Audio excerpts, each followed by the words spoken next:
So if you were to ask yourself right now, do I feel safe? What would you say?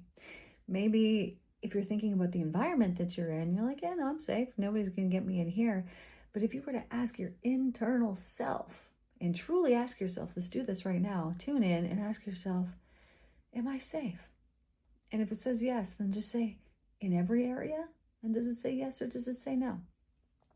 Now, if the answer is no, this is what we're going to talk about here today. So I have noticed with many of my clients that if there is childhood trauma, then often they will say that they don't feel safe and that they've actually never felt safe their whole entire life. Like never has their nervous system actually been at rest. Maybe this is you. Maybe you can relate to this. Now, the issue with this is when we have this dysregulated nervous system, we can get triggered by all kinds of things. And so I'm going to tell you about these triggers. The only time something can trigger us is if it is not healed yet. And the only reason why a trigger would come up now is because it actually came up in the past at some point, caused some type of damage inside, caused some kind of wound. And if that was not healed at that time and the wound is still there and it's still open because it hasn't been healed, then the result of that is you're not going to actually feel like you're safe. So you might not feel like you're safe to be you. You might feel like it's not safe to speak. There'll be a whole bunch of things that'll tell you, no, this isn't safe. Now, depending on what your trauma was in the past, how you grew up, and I say trauma, but I want to get really clear about this. It doesn't necessarily mean that because you went through some trauma that I'm saying somebody came and they beat you down, they beat you up, which that very well could have happened to you when you were little. But what I'm saying that trauma is, what I've seen with my clients, is that something happened, and previous to that thing happening, you were totally cool, you were good, you were all great. But then that thing happened, and then since that point, you then felt different. So somebody could have even just made a comment. They could have embarrassed you. They could have humiliated you. They could have done something. And from that point forward, something inside of you shifted. And since then, you don't feel safe in your body.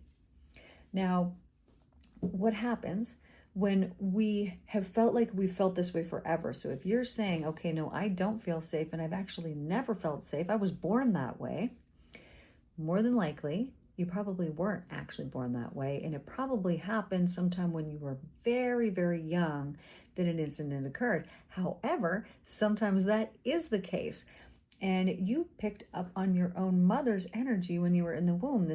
I've seen this many times.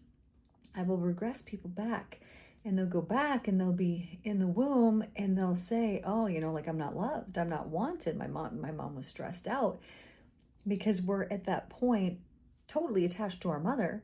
And so if she's going through some things, we're going to feel it. And here's the thing about every human on the planet.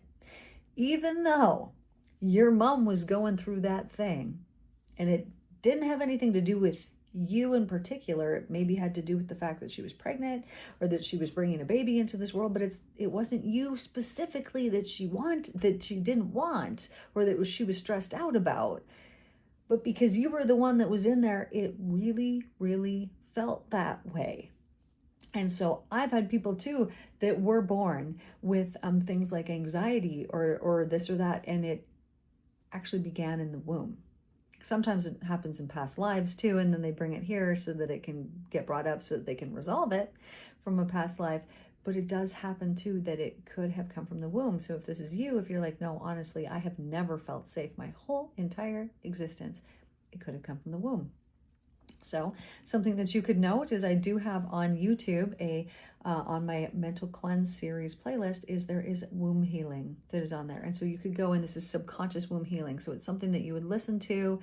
It'll guide you back into the womb and it will help you to resolve the things that are in there, because then you're going to feel different today. When you go back and you do that work from the past, it makes a difference in today and in how you feel. So why does this matter? Because if our nervous system is not regulated, if we are in a constant state of fight, flight, or fawn, or if we're at this heightened state and we feel like we just feel a little bit off, we don't feel good, what is happening is that energetic vibration of I'm not safe, because of the laws of electromagnetism, it's being sent out from your body, from your unregulated, your dysregulated nervous system. It's being vibrated out, and it's infiltrating all of the electrical particles that are all around you, which in turn is charging them up with information. And then at some point in the future, this information that is in them will become visible. And so then things that also don't feel safe, that also don't feel regulated, are just going to vibrate their way into your life. And they've probably been doing this the whole time, which is why you think, well, these situations and these things keep happening to me, so there's no reason why I should feel safe. But the reason why those things are happening now is actually based off of the past and what happened back then.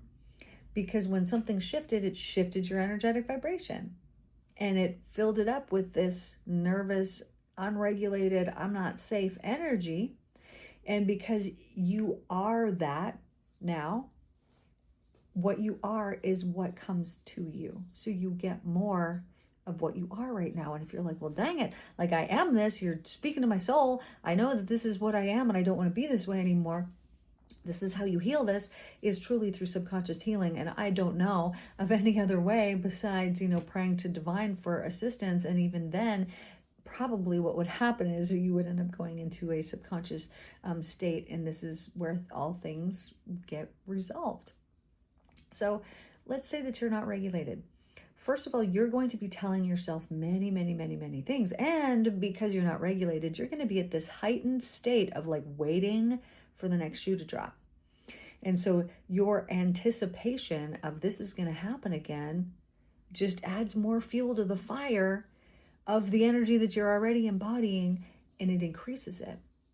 So now you probably know that the words that we speak have a lot of power, because they really do. Words can bring things into visible form, but if we are speaking words that don't have any emotion tied to it, then the weight of them is much less. But if we have the words that we're speaking and it is attached to this energy of, oh, I'm not safe, right? This is a pretty powerful emotion.